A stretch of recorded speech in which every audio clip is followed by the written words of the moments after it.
नाथ म्हणून त्या वाढणाऱ्यांसाठी टाळ्या वाजवा विठा.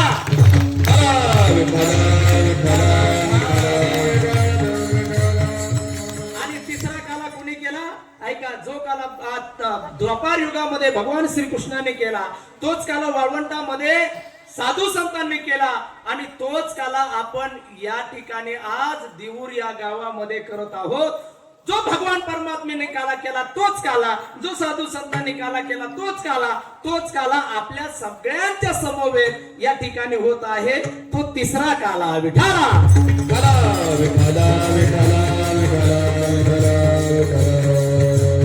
आज तुम्ही 7 दिवस मोठ्या मोठ्या महाराजांची कीर्तन ऐकली, बरोबर आहे ना? खूप कीर्तन ऐकली तुम्ही. आज तुमचं 57वं वर्ष आहे आणि तुम्ही खूप मोठाली कीर्तन ऐकली. आतापर्यंत 57 गुणिले जर 8 केलं, आता गुणाकार मला येत नाही, किती 57 गुणिले 8 म्हणजे किती बाबा तुम्ही वाटा लावले, एवढं मला हिशोब काढायचा आहे.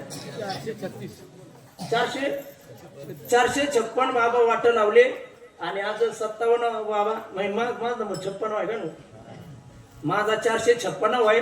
आज मला सुद्धा तुम्हाला वाट लावायचं आहे. किती बाबा वाट लावले तुम्ही? आता यांच्या पाकिटाचा हिशोब घरी जाऊन करा गुणिले. ऐका, सगळ्यात महत्वाचं महाराज, एवढ्या दिवसाचा कार्यक्रम चाललाय ना, आता एवढ्या दिवसाचा कार्यक्रम चाललाय, एवढ्या वर्षाचा कार्यक्रम चाललाय. आज 7 दिवस तुम्ही या कार्यक्रमाचा आनंद घेतलाय.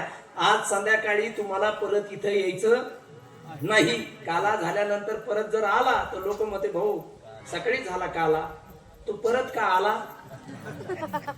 आणि परत जर आला तर लोक म्हणते, तू काही घोटाळा तर नाही नक्की आला, म्हणून तू परत या ठिकाणी आला, म्हणून संध्याकाळी यायचं नाही. पण संध्याकाळी पडल्या काय करायचं? इकडे पहा सगळे, इकडे अरे इकडे, अरे 500 किलोमीटरवरून आलोय मी. 500 तुम्ही त्यांना पाहता कुशाल? त्यांना काय पाहता? तुमच्याच गावातल्या त्या. इकडे पहा, इकडे मला पहा, नीट काळजीपूर्वक कीर्तन आहे का ते तरी पाहता.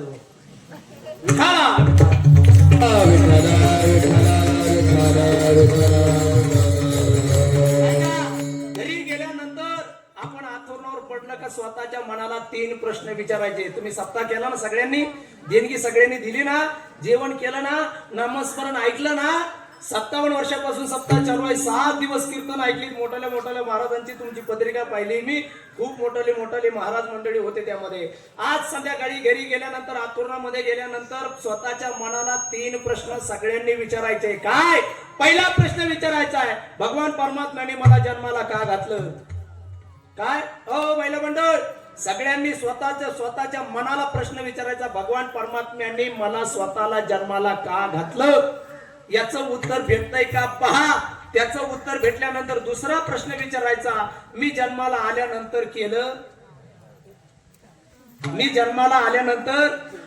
काय? बऱ्याच जणांना याचं प्रश्नाचं उत्तर भेटल, मी फक्त दुसऱ्याचं वाटोळच केलं, मी दुसऱ्याचे फक्त बांधत उरले, दुसऱ्याचं चिंतन, वाईट चिंतन करण्यातच माझं आयुष्य गेलं. आणि तिसरा प्रश्न विचारायचा, मला भगवान परमात्म्याने याच ठिकाणी जन्माला का घातलं? हे 3 प्रश्नाचे जर उत्तर आपल्याला भेटले तर जीवनामधला काला झाला, नंतर मग काही उपयोग नाही झाला. महाराज, सगळ्यात महत्वाची या तिसरा प्रश्न आहे. तिसऱ्या प्रश्नाचं उत्तर काय आहे? मला भगवान परमात्म्याने याच ठिकाणी जन्माला का घातलं? काय भाग्यवान माणसं आहेत महाराज आपण. आपल्याला भारतामध्ये जन्म झाला, त्याच्यापेक्षा दुसरं भाग्य आपला महाराष्ट्रामध्ये जन्म झालाय. काय आपलं भाग्य आहे महाराज. कदाचित पाकिस्तानामध्ये जन्म झाला असता तर आपल्याला सगळ्याला गोल टोप्या घालून नमाज पाडावं लागला असतात. कीर्तन करता आलं असतं का? अजिबात करता आलं नसतं. त्याच्यापेक्षा दुसरं भाग्य आपला महाराष्ट्रामध्ये जन्म झालाय. हो, जर महाराष्ट्रामध्ये आपला जन्म झाला नसता, बंगालमध्ये झाला असता तर ममता बॅनर्जी बरोबर आपल्याला पण यांगड कोंगड बोलावं लागलं असतं. आपल्याला मात्र काही हे बोलता आलं नसतं. काय आपलं भाग्य आहे महाराज. ज्या महाराष्ट्रामध्ये आपण जन्म घेतलाय त्या महाराष्ट्रामध्ये जगद्गुरु तुकोबा रायांसारखे संत होऊन गेले. अरे ज्या महाराष्ट्रात आपण जन्म घेतलाय त्या महाराष्ट्रामध्ये माऊली सारखे संत होऊन गेले. अरे ज्या महाराष्ट्रामध्ये आपण जन्म घेतलाय त्या महाराष्ट्रामध्ये छत्रपती शिवराय सारखा राजा जन्माला आला. आणि धर्मवीर संभाजी राजा, अरे ज्यांनी धर्मासाठी बलिदान दिलंय तो राजा याच महाराष्ट्रात